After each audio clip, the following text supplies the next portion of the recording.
So we'll start with the case studies of a chapter called KMP. So let's see the question.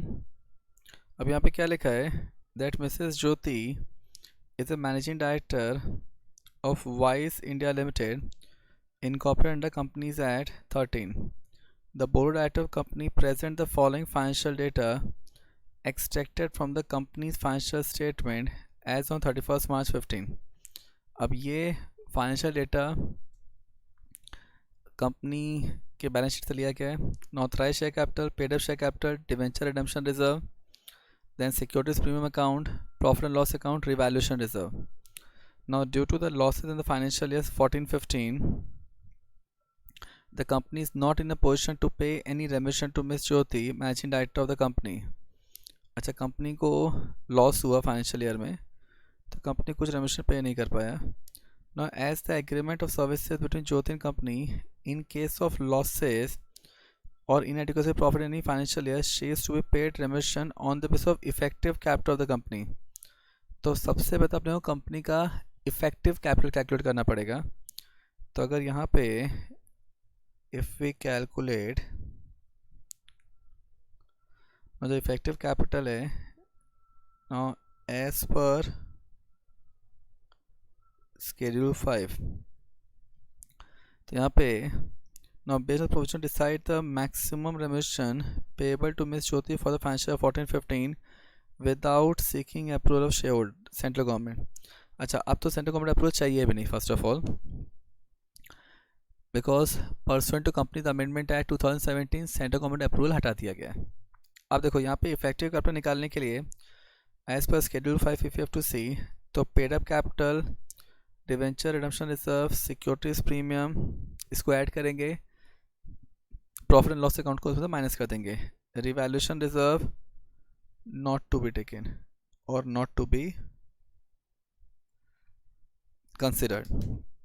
Because if you see the formula of effective capital under Schedule 5, it basically says that effective capital basically means that paid up share capital excluding securities application amount plus reserve and surplus excluding revaluation reserve, then borrowing will also get added. So if you see the formula, so here what is being said that effective capital means aggregate of paid up share capital excluding share application money, then if any for the time being standing to the credit of profit securities premium account, then reserve and surplus excluding revaluation reserve, securities premium account, long term loan and deposit repayable after 1 year.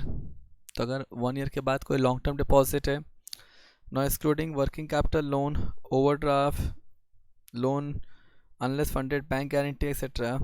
on short term arrangement as reduced by aggregate of investment except in case of investment by investment company whose principal is acquisition of shares, debenture, accumulated losses and preliminary expenses not written off.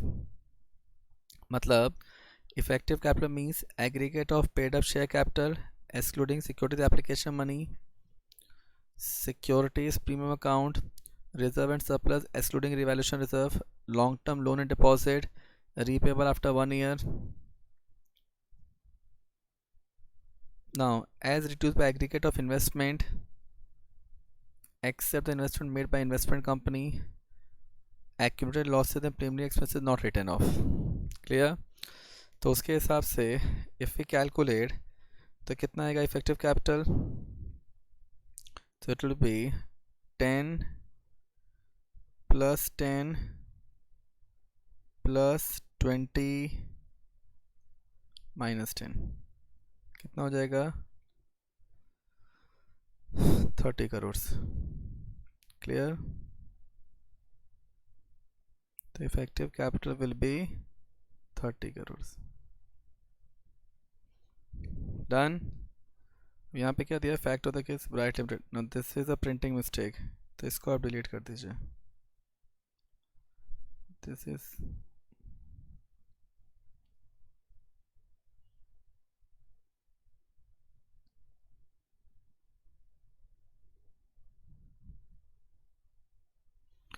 no, this is a printing typing mistake.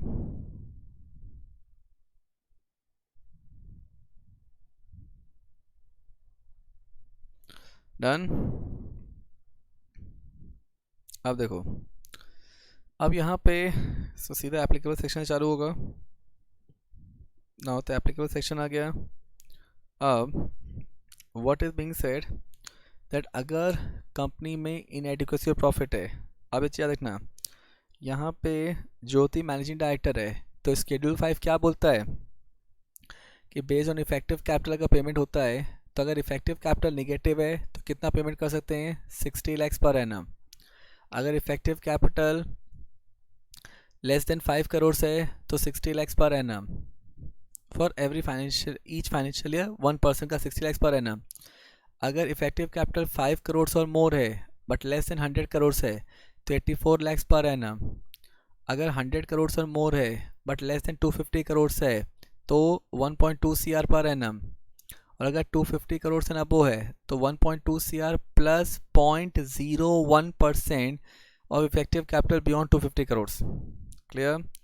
तो यहाँ पे what is being said that as per section 2 of part 2 of schedule 5 of Companies Act, now wherein any financial year during the currency of the tenure of manager person or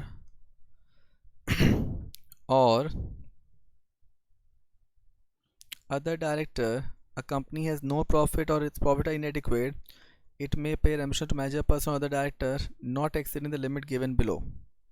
मतलब अगर company को profit नहीं है, कम profit है या no profit है, तो company अपने मैनेजर पर्सनल को दिस अमाउंट पे कर सकता है। तो यहाँ पे कितना है इफेक्टिव कैपिटल, तो मैनेजर पर्सनल तो निगेटिव है तो 60 लाख, लेस देन 5 करोड़ से 60 लाख, 5 करोड़ से more but above 100 but less than 100 crore से तो 84 लाख, 100 करोड़ से अबो है but less than 250 crore 1.2 CR मतलब 120 लाख, एंड 250 करोड़ से अबो है तो यहाँ पे 120 lakh plus 0.01%।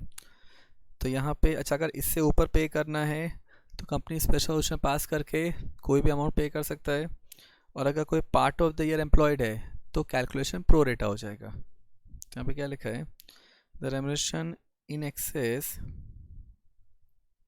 of the limit may be paid if the resolution passed with the shareholder is a special resolution, if the manager person or other director has been employed for a period less than a year, the above limit shall be pro rata. Now तो यहाँ पे सबसे पहले तो effective capital निकालेंगे, तो effective capital कितना आ रहा है 30 लाख, तो that is the computation of effective capital which is coming to be 30 lakh. तो अपना कैलकुलेशन सही है। अब अगर 30 करोड़ अपना इफेक्टिव कैपिटल कितना आ रहा है 30 crore, I beg your pardon, not 30 lakh 30 crore.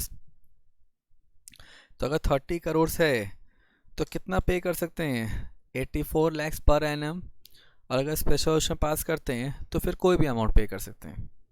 So in the instant case the maximum remuneration payable to Ms. Jyoti, Managing Director of YS Limited for the financial year 14-15 without CG approval, अब तो CG approval चाहिए भी नहीं, since the effective capital of company is 30 crores, therefore maximum yearly remuneration that can be paid to Jyoti is 84 lakhs.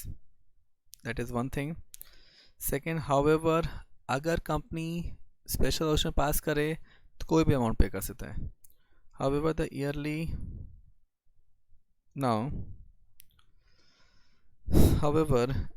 remuneration in excess of 84 lakhs may be paid if the company obtain approach shareholder by passing special resolution. Clear? Now, so this is how you have to calculate. अब देखो next question में चलते हैं। अब क्या लिखा है, now it has been found that Mrs. Shweta, director of the company, has drawn remuneration in excess of the prescribed limit. अच्छा यहाँ पे जो श्वेता है उसने लिमिट से ज़्यादा रेम्युनरेशन ड्रॉ कर लिया है। Now the CFO was sought your advice in the matter. As a secretary of company, advise the CFO the course of action that may be taken in this regard. आप देखो यहाँ पे अगर company में director ने अगर ज़्यादा draw कर लिया है तो उस पर्सन को कंपनी को जो एक्सेस अमाउंट ड्रॉ किया वो रिफंड करना पड़ेगा कितने दिन के अंदर, विद इन 2 years और such lesser period as may be specified. और जब तक वो रिफंड नहीं करेगा तब तक ही will going to hold the money in trust for the company. Secondly, अगर कंपनी इस अमाउंट को जो एक्सेस पे किया उसको अगर वेव ऑफ करना चाहता है तो वहाँ पे स्पेशल रेजोल्यूशन पास करना पड़ेगा कंपनी को with in 2 years of the amount becoming due. लेकिन अगर कंपनी ने अपने बैंक का, पीएफआई का, सिक्योर्ड क्रेडिटर का पेमेंट में कुछ डिफ़ॉल्ट किया है तो उनका भी कंसेंट लेना पड़ेगा before obtaining members consent for passing special resolution. और ये दिया हुआ है सेक्शन 197 में। तो क्या लिखा है? Now according to section 197 subsection 9, if any director draw or receive directly or indirectly by way of remuneration any sum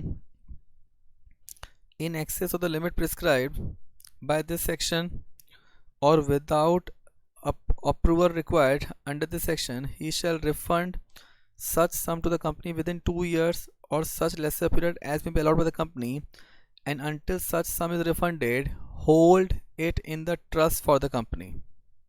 तो यहाँ पे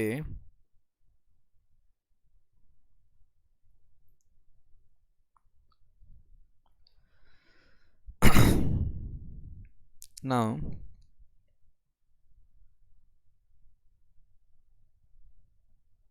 and until such amount is refunded, hold in trust for the company. अब देखो ना यहाँ पे अब section 197 subsection 10 क्या बोलता है? The company shall not waive the recovery of any sum refundable to it under subsection 9 unless approve by the company by special resolution within 2 years from the date the sum became refundable. तो 2 साल के अंदर company को special resolution pass करना पड़ेगा। So within 2 years company have to pass special resolution.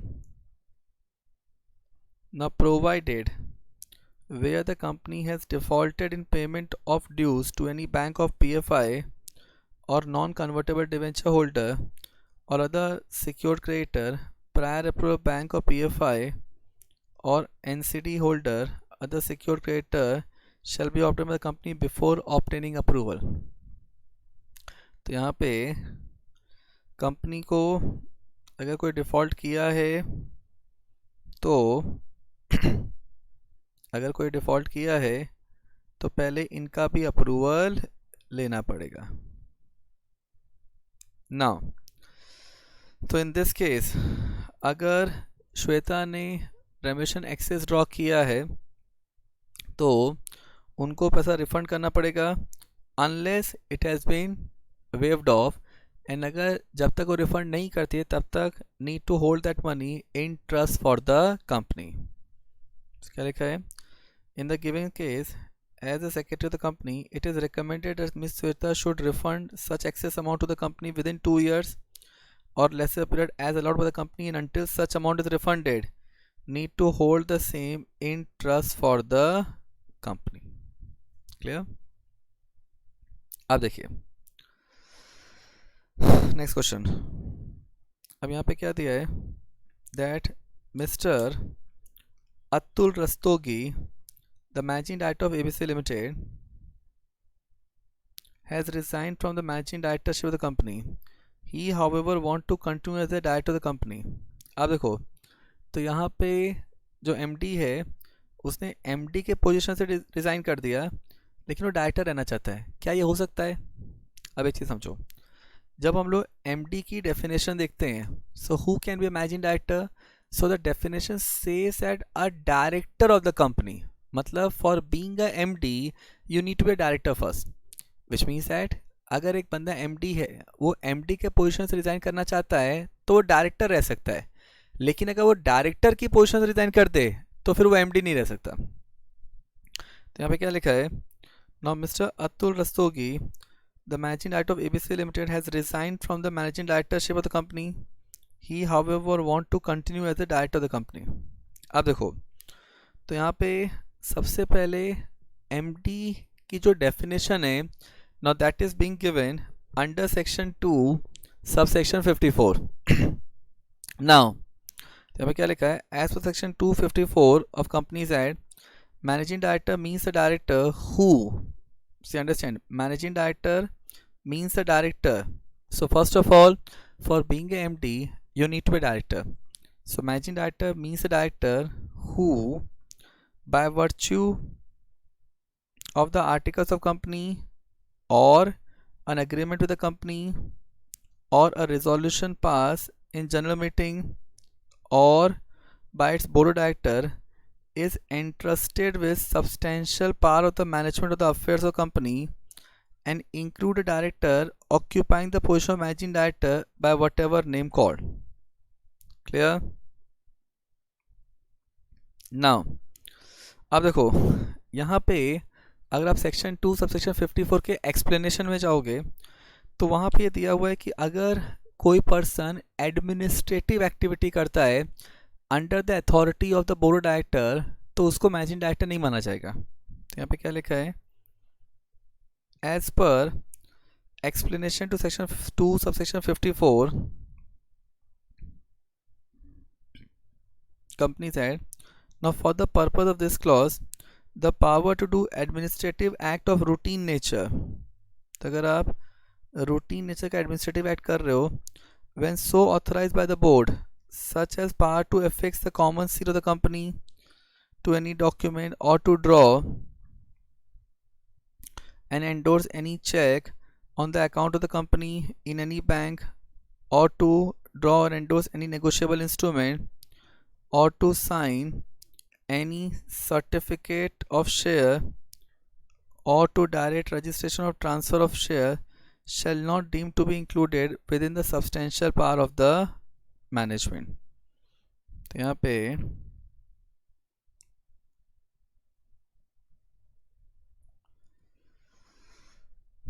Now तो यहाँ पे पावर ऑफ सब्सटेंशियल नेचर नहीं माना जाएगा. So accordingly यहाँ पे what is the answer being derived? So according to the provision Companies Act, Mr. Atul Rastogi can continue as the director of the company in the given case. तो यहाँ पे वो सिर्फ डायरेक्टर रह सकता है. अब यहाँ पे ना एक केस का भी रेफरेंस देकर समझाया गया है. अब अगर आपको एग्जाम में केस नहीं भी आता है तो भी चलेगा. If you have concluded the answer with provision it's absolutely fine, but अगर आप ये केस का आंसर देके समझाओगे तो बेटर है आपके लिए. तो इसमें क्या लिखा है, now in G Shubha Rao versus Rashmi die casting limited, the Andhra Pradesh high court held that from the definition of managing director under section 254 of Company Act 13, it is clear that the managing director has to act under the superintendence, control and direction of the board of director. So it says that कि managing director को board के direction के हिसाब से काम करना है. Moreover, power of routine administrative nature like power to affix common seal, draw and endorse any negotiable instrument do not fall within the substantial power conferred upon the managing director. तो यहाँ पे तो जो मैनेजिंग डायरेक्टर को substantial power दिया है उसमें ये एडमिनिस्ट्रेटिव एक्टिविटी नहीं आता है. That is not to be called as substantial power.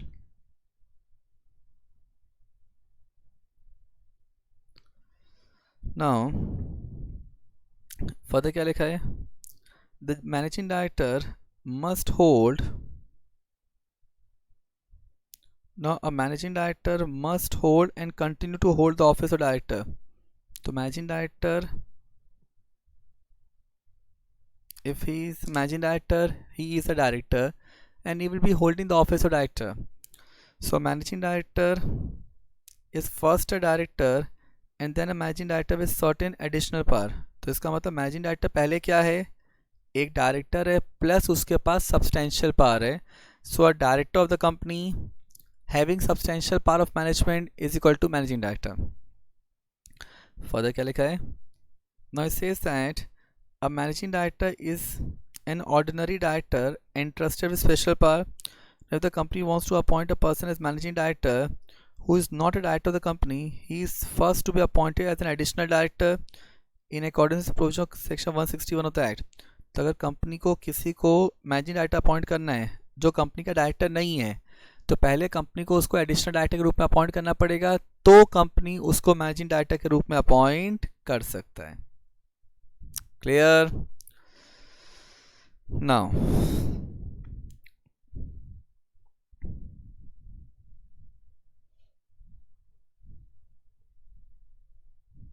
Now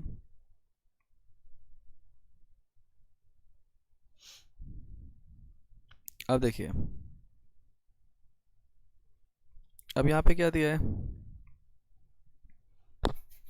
now Mrs Beautiful, age 40 years, is a managing director of Beauty Care Product Limited.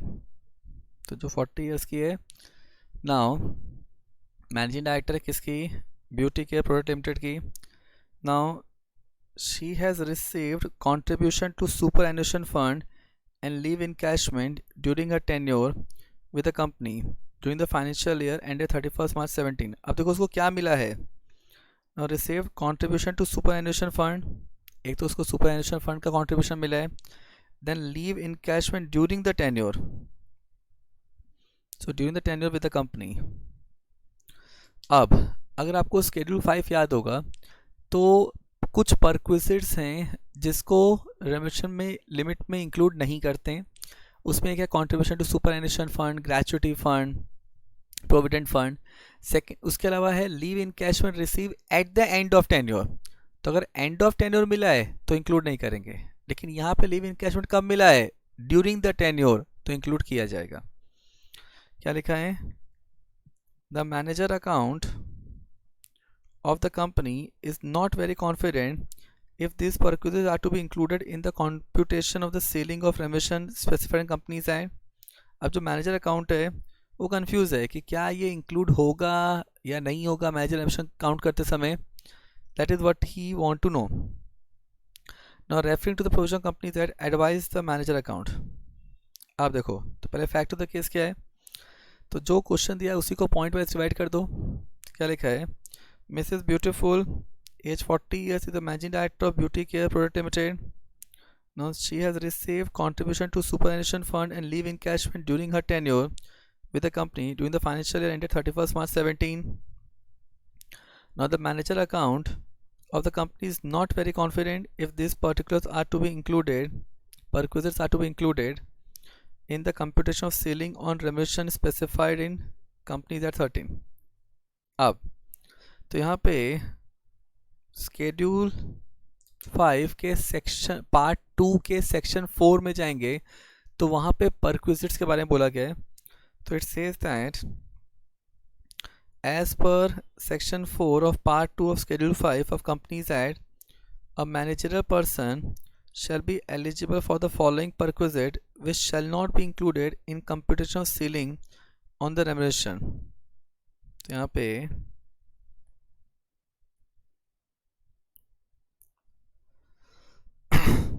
ना इसमें क्या क्या इंक्लूड किया है?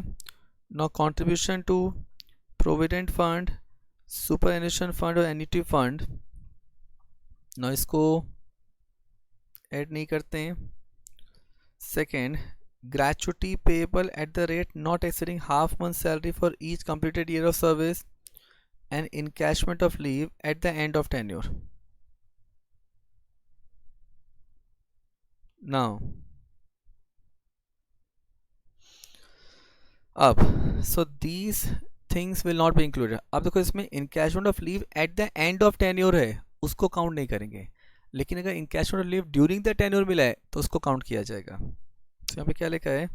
In the given case applying the provision of schedule 4 section 4 of part 2 of schedule 5 of companies act, contribution to superannuation fund received by Mrs. Beautiful, managing director, shall not be included in the computation manager remuneration ceiling। मतलब जो superannuation का मिला है उसको include नहीं किया जाएगा।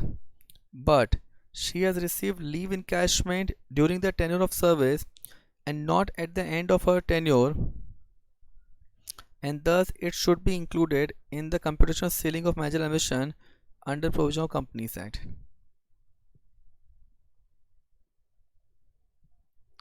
Now so this is how this question have to be solve. Very interesting question, because इसमें जरा सा बच्चा ध्यान नहीं दे तो यहाँ मिस्टेक होने के चांसेस हो जाते हैं. Clear. So contribution to provident fund, superannuation fund, gratuity fund नहीं इंक्लूड होगा. लेकिन leave encashment during the tenure मिल रहा है इसलिए इंक्लूड हुआ है. अगर leave encashment at the end of tenure मिलता तो इंक्लूड नहीं होता. So let's go to next question now. अब देखिए, अब यहाँ पे क्या लिखा है. Now Sand Limited wants to appoint Reaver as managing director of the company for the period of 3 years, effect from 1st August 18. Now, Reaver has given a written statement to the company that he has paid rupees 1000 to the prescribed authorities for conviction of an offence under Conservation of Foreign Exchange and Prevention of Smuggling Activities Act 1974 on 30th June 2018. State whether Reaver can be appointed as managing director of the company under Companies Act. अब देखो, अगर Schedule 5 याद होगा तो Schedule 5 में what is being said that अगर आप 1000 रुपये से ऊपर का अगर आप पेमेंट करते हो, फाइन पे करते हो अंडर स्पेसिफाइड एक्ट, या अगर आप डिटेन होते हो, मतलब सेंड फॉर इम्प्रिजनमेंट हो अंडर स्पेसिफाइड एक्ट, वहाँ पे 19 एक्ट दिए हुए हैं. या तो कैफे पोसा में आपका डिटेंशन होता है. देखो, कैफे पोसा में आपका फाइन की बात नहीं हो रहा है, कैफे पोसा में डिटेंशन होता है फॉर एनी पीरियड, तो आप मैनेजर पर्सनल नहीं बन सकते. लेकिन कैफे पोसा में फाइन हुआ तो आप मैनेजर पर्सनल बन सकते हो. क्लियर. तो यहाँ पे क्या लिखा है now. So what is being said that Sand Limited wants to appoint Reaver as the managing director of the company for the period of 3 years with effect from 1st August 18. Now Reaver has given a written statement to the company that he has paid rupees 1000 to the prescribed authority for conviction offence under Cafe Posa on 30th June. अब very important that Cafe Posa में detention है. Schedule 5 Part 1 को देखेंगे तो वहाँ पे cafe पोसा में डिटेंशन है, फाइन की बात नहीं हो रहा है. तो it says that according to part 1 of schedule 5 of companies act, no person shall be eligible for appointment as managing director, whole time director, manager if he has been detained for any period under COFEPOSA. So if he has been detained for any period. Now अब इस question में क्या वो detention की बात कर रहा है? नहीं, इस क्वेश्चन में डिटेंशन की बात नहीं हो रही है, फाइन की बात हो रही है अंडर कैफे पोसा, तो वो मैनेजिंग डायरेक्टर बन सकता है. So in this case mister River has only paid fine of 1000 to the prescribe authorities for conviction offence under COFEPOSA, since it is only conviction and he has not detained, he can be appointed managing director of the company. तो यहाँ पे सिर्फ fine है, detention नहीं है, तो वो managing director बन सकता है. Clear. Very interesting question. This question being asked in 2018 for 4 marks. So we now move to the next case study. आप देखो इसमें क्या दिया है. Now it says that now on 4th September 2018, now Varun was appointed as managing director of Astha Limited by the board of director, subject to the approval of members at the next general meeting. Now 4th September को Varun appoint हुआ है as a MD of the company. Now on 10th September 2018, Varun in the capacity of managing director executed an agreement with Shabir to purchase some machine. तो वरुण ने agreement enter किया for purchasing the machine. उसने एक agreement enter किया with Shabbir. Now on 3rd October 18, members in the general meeting did not approve the appointment of Varun. Later on, company refused to accept delivery of machine from Shabir on the ground that agreement was executed by Varun, whose appointment is not approved by the member.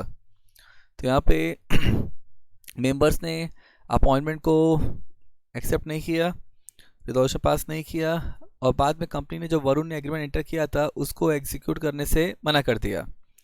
Is the refusal of the company valid on the set ground? Examine, क्या कंपनी का refusal valid है? सोचिए। तो यहाँ पे सब थोड़े fact of the case present करेंगे। So on 4 September 18 Varun was appointed as MD of Astha Limited by Board of Directors subject to the approval of members at the next general meeting. On 10 September 18 Varun in capacity of Managing Director executed an agreement with Shabir to purchase some machine. On 3rd October 18 member in general meeting did not approve the appointment of Varun. Later on company refused to accept delivery of machine from Shabir on the ground that agreement was executed by Varun whose appointment is not approved by the member. अब देखिए, अब अगर अपने section 196 याद होगा तो section 196 sub section 5 क्या बोलता है दैट अगर appointment of managing director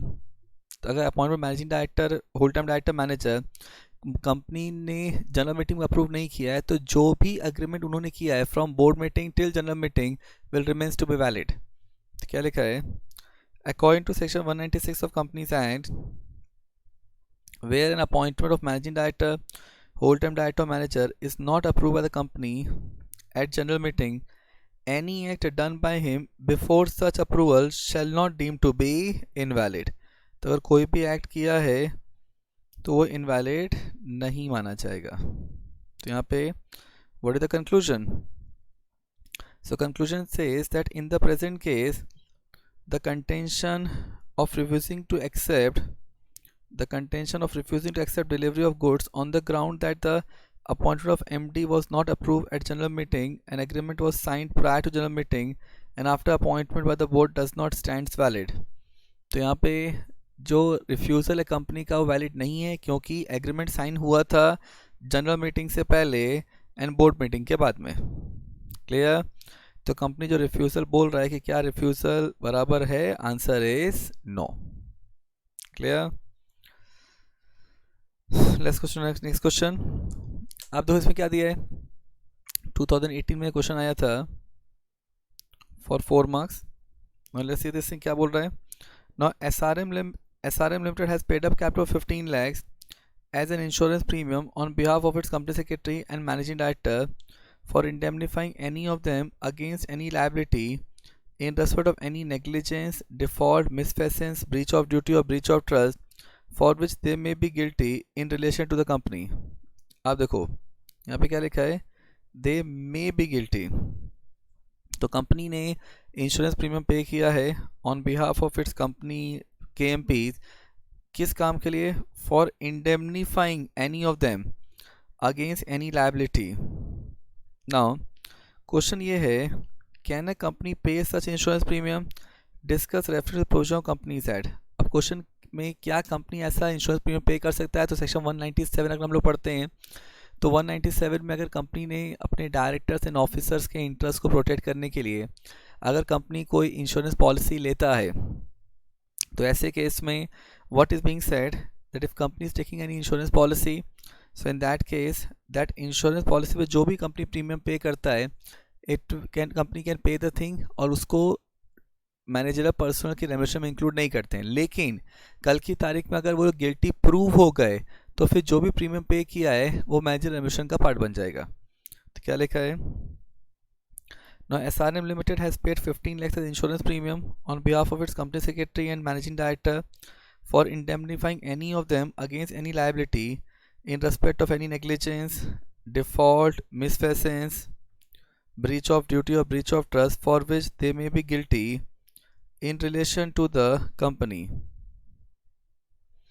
Now, what is being said that according to section 196 subsection 13 of Companies Act, where any insurance is taken by the company on behalf of its managing director, whole-time director, manager, CEO, CFO or company secretary for indemnifying any of them against any liability in respect of any negligence, default, misfeasance, breach of duty or breach of trust। तो यहाँ पे अगर कोई breach of duty है, breach of trust है तो यहाँ पे नेग्लिजेंस है, सो उनके इंटरेस्ट को प्रोटेक्ट करने के लिए कंपनी इंश्योरेंस प्रीमियम ले सकता है, इंश्योरेंस पॉलिसी ले सकता है for which they may be guilty in relation to the company, the premium paid on such insurance shall not be treated as a part of remuneration payable to any such personnel. So the premium जो पे किया है उसको remuneration का part नहीं माना जाएगा. So यहाँ पे section, now this is section 197 subsection 13. So it says that where the insurance is taken by the company on behalf of managing director, whole-time director, for indemnifying any of them against any liability in respect of negligence for which they may be guilty. देखो जब तक may be guilty है तब तक जो भी premium pay किया है उसको मैनेजर रेम्यूनरेशन का पार्ट नहीं माना जाएगा, लेकिन जैसे वो गिल्टी प्रूव हो जाएगा तो जो भी प्रीमियम पे किया है वो रेम्यूनरेशन बन जाएगा. Provided that if such person is proved to be guilty, the premium paid on such insurance shall be treated as the part of the remuneration. तो क्वेश्चन है तो क्या कंपनी यहाँ पे पे कर सकता है? Answer is yes. क्या लिखा है? In the given case the company can pay the insurance premium of 15 lakhs for company secretary and managing director for indemnifying any of them against any liability in respect of any negligence, default, misfeasance, breach of duty or breach of trust for which they may be guilty in relation to company, and such shall not be treated as remuneration. Clear? अब देखो, so this is the question which talks about directors and officer liability insurance policy. आगे देखते हैं. अब देखिए, अब next case क्या पूछा है. Now this has been asked in 2019 June. 4 marks के लिए क्वेश्चन पूछा. क्या था? क्या पूछा है? Now S is a member of Institute of Company Secretaries. तो S is a member of Institute of Company Secretaries of India. He has defaulted in payment of annual subscription and his name is removed from register of member by ICSI on 31st December 2018. मतलब बंदे ने annual membership fees पे नहीं किया और institute उस person का नाम रजिस्टर से हटा दिया. तो क्या अगर आप इंस्टीट्यूट के रजिस्टर में आपका नाम नहीं है तो क्या आप CS हो? Answer is no, because for being a CS you need to be a member of ICSI. तो यहाँ पे what is being said that can he be appointed the company secretary of M Limited with paid up capital of 10 crores on 1st January 2019.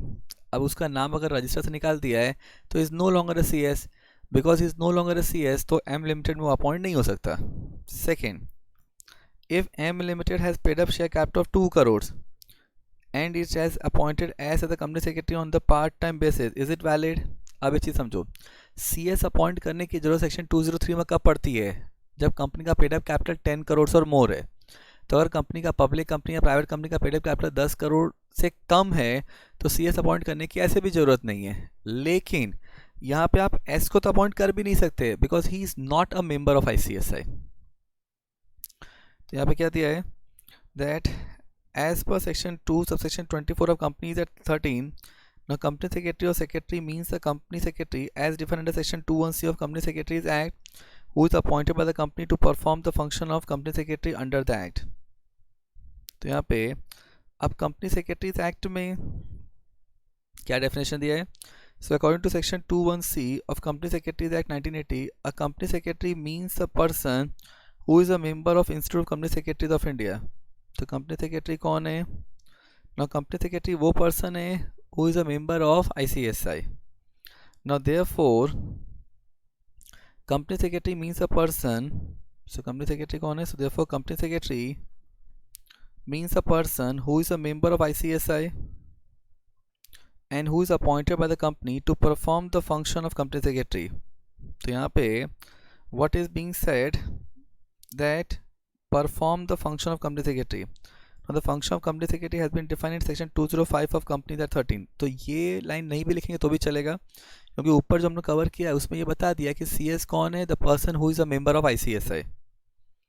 अब so in the given case what is being said, so first case में क्या S को appoint कर सकते हैं as a company secretary of M Limited? Answer is no. So answer is no.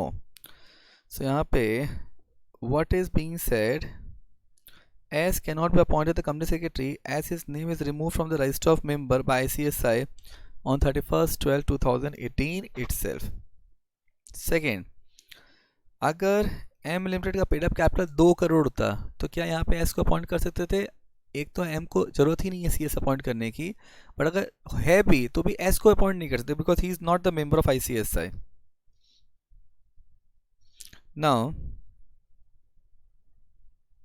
तो यहाँ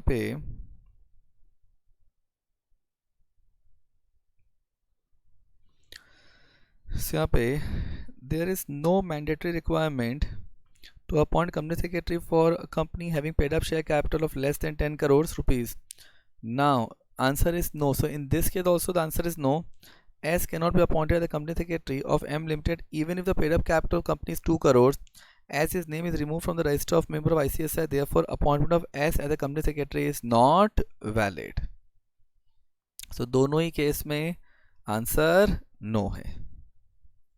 done. चलिए अब देखो, अब यहाँ पे क्या दिया है.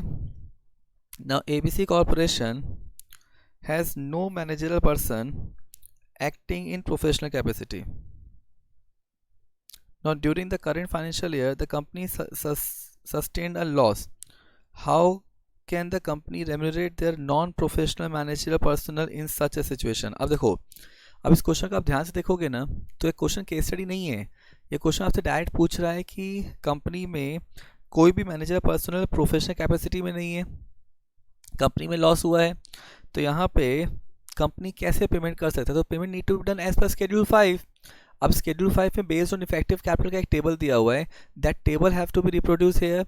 सेकेंड थिंग, वहाँ पे अगर टेबल के नीचे जो 2 पॉइंट है कि अगर स्पेशल रेजोल्यूशन पास किया तो आप कोई भी अमाउंट पे कर सकते हो. सेकेंड थिंग, अगर कंपनी अगर पार्ट ऑफ द ईयर के अपॉइंटमेंट हुआ है तो प्रो रेटा के हिसाब से कैलकुलेशन किया जाएगा. That much amount have to be reproduce here. तो यहाँ पे क्या लिखा है? So this is straight away the answer that have to be presented. So there is no fact of the case, there is no applicable provision, only the direct answer have to be written because this is not case study. It's a direct question asked in the form of case study. Clear? तो क्या लिखा है? ABC Corporation Limited can remunerate their non-professional managerial personnel according to the following provisions of section 197 of Companies Act read with Schedule 5 which provide as under. Now as per section 197 subsection 3 of Companies Act 13, if in any financial year a company has no profit or its profit are inadequate, the company shall not pay to its director, including managing director, whole-time director or manager, or any other non-executive director, including the independent director by way of remuneration, any sum exclusive of the fees payable to director under 197(5). मतलब हम लोग 197(5) में जो sitting fees पे करते हैं उसको include नहीं करते हैं, उसके अलावा आप कुछ भी पे नहीं कर सकते without complying with Schedule 5 setting fees accept in accordance with provisions of Schedule 5. Now what is being said that in case where Schedule 5 is applicable on the ground of no profit or inadequate profit, any provision related to the remuneration of director which purport to increase or have an effect of increasing the amount thereof, whether the provision is contained in the company's MOA or AOA or the agreement entered into by it or in any resolution passed with the company board meeting, general meeting, shall not have effect. तो अगर कोई भी resolution pass किया है, अगर कोई भी ऐसा प्रोविजन है जिसकी वजह से कंपनी में डायरेक्टर्स की रेम्यूनरेशन इंक्रीज हो रही है तो उसका इफेक्ट कुछ नहीं आएगा. Shall not have effect unless such increase is in accordance with the condition specified in that schedule, that is Schedule 5. Now अब देखिए, now as per section 2 of part 2 of Schedule 5 of Companies Act 13, where in any financial year during the currency of tenure of manager person or other director a company has no profit or its profit are inadequate. तो अगर company में no profit है या profit इनएडिक्वेट है, it may pay remuneration to the manager person और other director not exceeding the limit given below. तो कितना पे कर सकता है? जो लिमिट शेड्यूल 5 में दिया है उतना पे कर सकता है। नाउ अब रेमिशन based on effective capital, how much is the table specify कि अगर आपका इफेक्टिव कैपिटल निगेटिव है तो मैनेजरल पर्सनल कितना पे कर सकते हैं? Maximum yearly to each manager personal 60 lakhs। अगर effective capital less than 5 crore है तो 60 lakhs। अगर इफेक्टिव कैपिटल 5 करोड़ से मोर है बट लेस देन 100 करोड़ है तो 84 lakhs। अगर इफेक्टिव कैपिटल 100 करोड़ से मोर है बट लेस देन 250 करोड़ है तो 120 lakhs, मतलब 1.2 CR।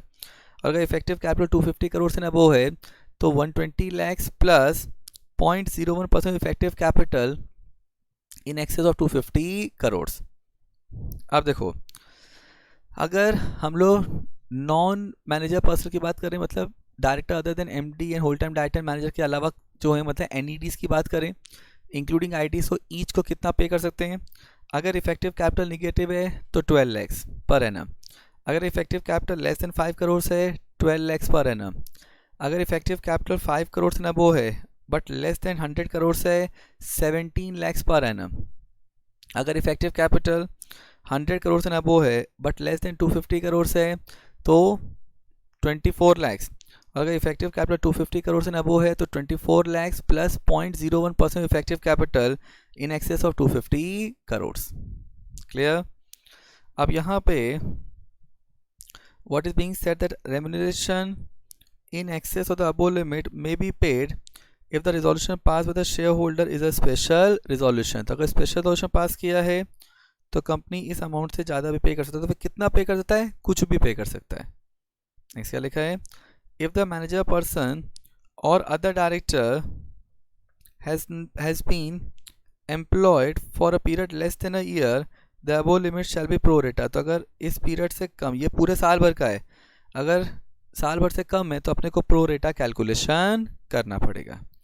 So this is what is required to be specified in this question. Now last question of this chapter. अब तो क्या लिखा है? Now owing to the resignation of Prashant, managing director of Beauty Herbal Limited on 15th October 19, the company appointed one of its senior deputy general manager Krishna Kelly, aged 26 years and a Canadian citizen, as its managing director with effect from 1st November 19। तो Christina कैली को उन्होंने, जो Canadian citizen है, उसको MD बना दिया at a meeting of the board held on 31st October 19। Now Christina Kelly came to India for the first time for the purpose of taking up employment in India on 1st January 18। So Christina Kelly 1st January को पहली बार आई थी India में। Now she got appointed in the company, तो she got appointment in the company on 1st April 18। तो 1st April 18 को उसको company में appoint किया गया था। From 1st December 18, she was sent for a training program for 6 months and she returned to India on 1st June 19। तो उसको training programme के लिए भेज दिया गया और वो वापस कब आई है? ना वापस आई है 1st June 19 को। अब advise the management whether she can be appointed by the board is valid and if further compliance, so क्या कुछ और further compliance चाहिए? So further compliance are required to validate her appointment। तो यहाँ पे क्या लिखा है? अब यहाँ पे ना, अगर आपको स्केड्यूल 5 पार्ट 1 याद होगा तो स्केड्यूल 5 पार्ट 1 में क्या बोला था कि the person need to be resident in India, and resident India मतलब अपॉइंटमेंट के पहले 12 months the person need to stay in India. Now तो यहाँ पे what is being said that fact of the case में, now owing to the resignation of Prashant, Managing Director of Beauty Herbal Limited on 15th October 19, the company appointed one of the senior deputy general manager Christina Kelly, aged 26 years and a Canadian citizen, as the managing director with effect from 1st November 19 at a meeting of the board of director held on 31st October 19. Now Christina Kelly came to India for the first time for the purpose of employment on 1st January 18. She got appointed in company on 1st April 18. From 1st December 18 she was sent for a training program for 6 months and she returned to India on 1st June 19. तो employment से पहले as a MD क्या वो 12 महीने continue India में थी? Answer is no. Second thing, क्या ये कंपनी SEZ में है? कुछ नहीं दिया है, तो इसका मतलब अपॉइंटमेंट वैलिड नहीं है. अगर आपको अपॉइंट करना है तो सेंट्रल गवर्नमेंट का अप्रूवल लेना पड़ेगा. क्या लिखा है? Now the foreign national can also be appointed as managing director of the company subject to the compliance of conditions prescribed under section 196 along with part 1 of schedule 5 of company Act 13. Now as per part 1E of schedule 5 of company Act 13, no person shall be eligible for appointment as the managing director, whole-time director or manager of a company unless he is a resident of India. तो part 1 में क्या बोला है कि कोई भी person company का managing director, manager या होल टाइम डायरेक्टर नहीं बन सकता unless the person is resident in India. Now अब यहाँ पे as per explanation 1, for the purpose this schedule resident in India include a person who has been staying in India for a continuous period of not less than 12 months. तो person जो है, now that person need to stay in India for not less than 12 months immediately preceding the date of his appointment as a manager person and who has come to stay in India. तो जो India में stay करने आया है, so यहाँ पे जो India में आया था किस काम के लिए? एम्प्लॉयमेंट के लिए या तो बिजनेस या वैकेशन के लिए. So in this case now Christina Kelly, now who is Canadian citizen appointed as the managing director of the company with effect from 1st November 19 has not stayed in India for a continuous period of 12 months immediately preceding the date of her appointment. तो appointment से पहले वो 12 महीने India में continuously नहीं रही है. Thus her appointment as managing director by the board of directors of the company is not valid as it not in compliance with part 1 of schedule 5 of companies Act 13. तो यहाँ पे part 1 के compliance में नहीं है. Hence to validate her appointment company को क्या करना पड़ेगा? कंपनी को सेंट्रल गवर्नमेंट को एप्लीकेशन देना पड़ेगा और अप्रूवल लेना पड़ेगा, और उसके लिए सेंट्रल गवर्नमेंट में जो फॉर्म फाइल करेंगे वो है MR2. So the company is required to file an application in form MR2 within 90 days from the date of such appointment to the central government seeking the approval for such appointment. Clear? तो यहाँ पे central government का approval लेना पड़ेगा. Clear?